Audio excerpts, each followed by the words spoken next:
Hello, Tellers. Today we're going to be taking a deep dive into the sophisticated world of CTMU critics, wherein they totally address every principle of the CTMU with direct counter arguments. And today we're going to be analyzing this video from TMM called "Wise Guy Thinks He Can Prove God," insinuating that Chris Langan is full of shit and he doesn't really have any justification for his propositions about God. And we'll see if they truly address any of the propositions about the CTMU or not.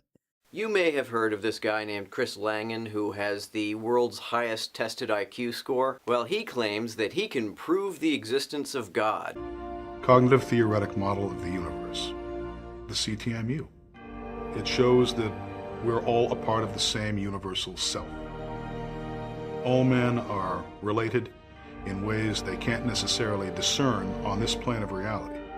We're all the same. God is the principle of consistency, the principle of cohesion that holds the universe together. We're all little pieces of God. We're all one. If we can base insight to God on binary logic, we got it made. How the fuck can you do that, though?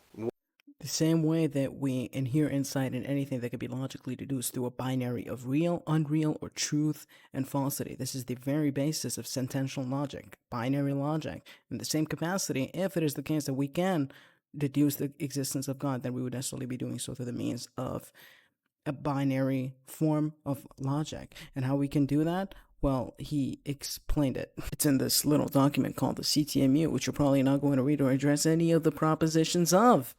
But I could be wrong. Let's find out. What the fuck would that even mean? God doesn't even have a clear definition. And without a clear definition, you can't even speak about God with the precision necessary to prove God mathematically or logically. This is where we get to the part where we pretend like God doesn't have a precise definition. God, even within the confines of monotheistic religions as they are conceived of by monotheistic religions, even then they have precise definitions. Otherwise, they wouldn't have an entailment within other people's minds of what it refers to. But within the CTMU theoretic notion of what God entails, Chris also has a direct, precise definition of the word God. If you would read the CTMU, you would understand what that is. If you would listen to Chris Langan, you would understand what that is. This is just us pretending like there is no precise definition of the word God. Within the CTMU theoretic framework of what God entails, he is defined as that ultimate reality, the ultimate source of existence in all reality. And furthermore, in that capacity, he is defined as infinite potential. That is why God is called the source, the creator of all of that which exists, because he has the capacity to create anything. Shit, I'm not even sure that the word existence has a clear enough definition in order for such a proof to be possible. But notice the proposition. Notice the framing of the proposition. The proposition fundamentally is that he doesn't believe that God has a precise enough definition or has the capacity to be defined precisely enough such that the proof of his existence can be derived, because he doesn't even know, he's not even sure if existence has a precise enough definition for God's existence to be derived. In any way, under this framework, under this standard of derivation of definition, there would be no content or precise enough definition for literally anything.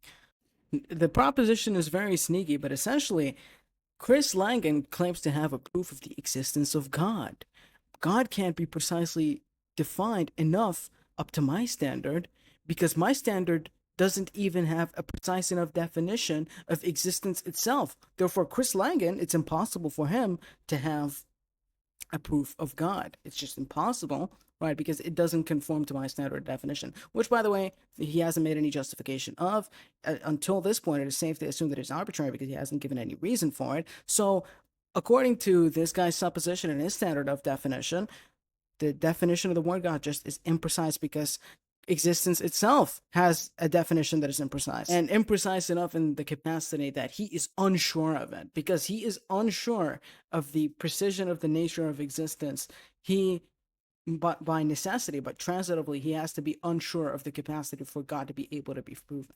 It is hogwash. It has absolutely no relation to the words or the definitions that are being used. It's just my standard is not being fulfilled by this definition that Chris hasn't even given yet. So in summary, Chris can't give a for the existence of God, because according to my standard of definition, I'm not even sure that existence can be defined. Therefore, Chris can't have a proof of God. It's bizarre. It's absurd.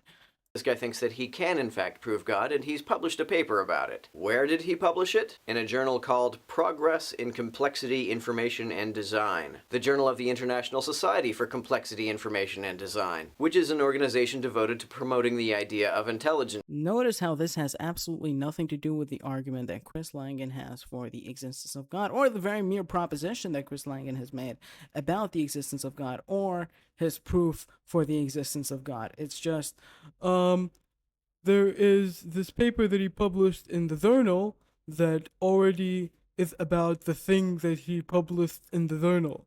No relevance whatsoever to the argument. It's all just an implicit inference to an appeal to authority fallacy. It's implicit, right? So that he can have plausible deniability, but ultimately that's all it is. It's not actually substantive in any capacity.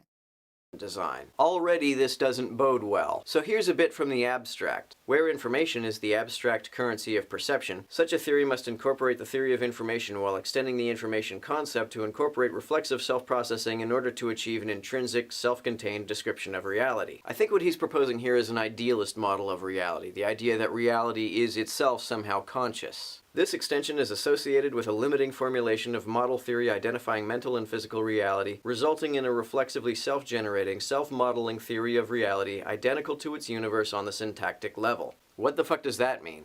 It means the rules of what the theory is referring to is the same as the rules of the theory itself. That's why it's self-reflexive. And you'd know this if you read more than the abstract, because the theory is not all explained by the abstract, as no paper ever is entirely explained by the abstract. So if you have any confusions about a particular paper that you're reading, it would actually be more functional if you read the whole paper other than the abstract. And notice that this is going to serve as the benchmark for any criticism of the CTMU almost ever. And it's just going to be confined to, well, I don't know what the theory means because I haven't read it, but I don't understand it, therefore it can be correct.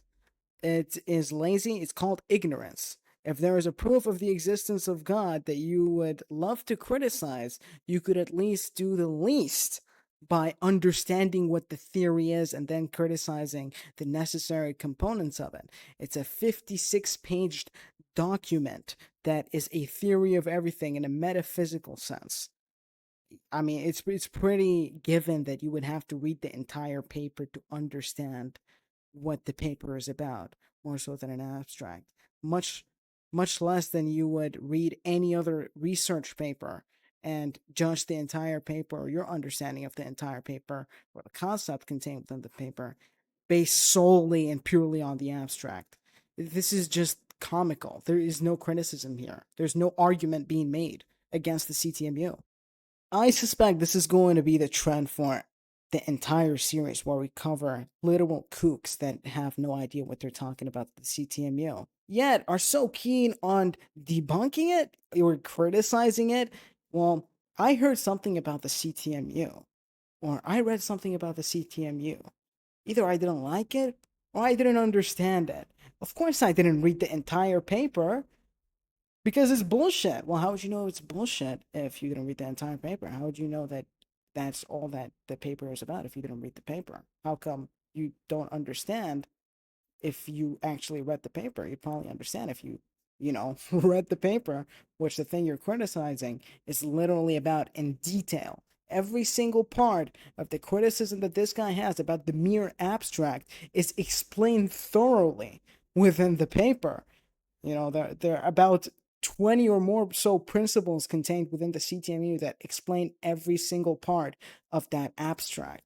But I put my fingers in my ears and I pretend like there is no justification for the existence of God solely based on the interpretation that I have of an abstract of the paper that proclaims for it to be proof of the existence of God, because I don't understand it. This is called ignorance. It is also called being a dumbass.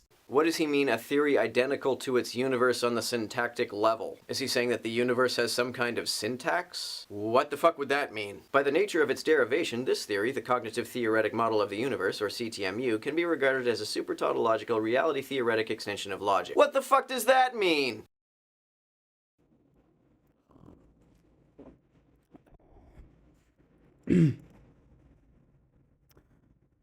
We use the point particle effective field theory framework to describe particle conversion mediated by flavor changing coupling to a point particle. What the fuck does that mean? And it just goes on like this. It's sentence after sentence of pretentious, incomprehensible gibberish. See, if this were sent to a real peer-reviewed journal instead of some intelligent design horseshit journal, that journal would have responded with an R&R, an instruction to revise and resubmit. Well, there you go, folks. You have the official verdict from the CTMU expert who hasn't read a single page of the CTMU because of position number 1. He doesn't even have a sure enough definition of existence to be able to know whether God can exist or not. So number 1 is he's just unsure of what existence is. Number 2, he doesn't understand what the words mean. 3, the paper wasn't published in the journal of his choice, and that's why he doesn't understand it. It totally has nothing to do with the fact that, he hasn't read the paper. It seems like Langan is throwing around a lot of neologisms. It seems like a lot of these terms are terms he's made up. There's nothing inherently wrong with that, but if you're going to do that, you have to be very clear about what you mean when you use these terms. That's correct. And he clarifies it in the paper that you didn't read. And somehow the people that are CTMU believers just, believe in the nonsense and gibberish that is in the CTMU in opposition to you who doesn't understand it. I don't know how, it's crazy. It's crazy that people believe in the CTMU, do so because maybe they read the CTMU. It's crazy. At first I thought these terms were real, but that they were just terms with which I was unfamiliar. But I've read other critiques of Langan's paper, and it seems as though even people with expertise in the relevant fields have absolutely no idea what Langan is trying to say. I can't tell whether Langan considers his ideas to be scientific or not. Really? You can't tell? It's kind of in the name. The CTMU, the cognitive theoretic model of the universe. Wouldn't it be crazy if, it was cognitive and theoretic in nature, in conjunction with the fact that it is literally a metaphysical theory of reality? What do you think? It's almost as if you didn't actually, read the paper. But it doesn't seem to be the case that there are any testable predictions that can be made on the basis of his ideas. So this is another conflation because this guy doesn't understand what the CTMU is. Because if he did understand what the CTMU is, he would know that it is a metaphysical theory of everything that is not necessarily confined to making predictions about empirical reality in the future. That's not what the point of the theory is. It's a philosophical theory of everything. It's a metaphysical theory of everything. He would know that if he read past the abstract upon which he judged the entirety of the CTMU, along with people that also didn't read the CTMU, as a judgment of the CTMU not making sense and not having any validity to it. How about challenge the philosophical principles because it is a philosophical and metaphysical theory? When asked about what practical application his model had, Langan said, "As far as wringing practical applications out of it is concerned, well, there'll be time for that later." Seriously? Is this man a giant troll? Maybe he is a genius. Maybe he's the Isaac Newton of trolls. So we've gotten to the end of the video, and there was not a single mention of the proposition that Chris Langan has made about God or his justification for it as contained within not just the CTMU, his multiple other papers and all the speeches that he's given, all the interviews that he's been in, selectively picking out a couple of clips that have absolutely nothing to do with the literal title of the video, which is Chris Langan thinking that he can prove God, which he did not dispute in any other way. So the propositions, again, are: I'm unsure that Chris Langan can prove the existence of God because I'm unsure what existence even means. 2, I don't understand the words that I read from the abstract, therefore, how can the CTMU the existence of God? 3, it wasn't published in the journal of my choice. 4, There aren't empirical implications of the metaphysical theory he has for the existence of God. How is this relevant? Don't ask me, ask him. And 5 other people that haven't read the CTMU have the same opinion as me. So, in conclusion, it was just as I expected. He doesn't know anything about the CTMU. He didn't argue about any of the principles of the CTMU, didn't debunk anything. The points that he brought up were not even really relevant to the topic of his own video, the very title. It's not even relevant.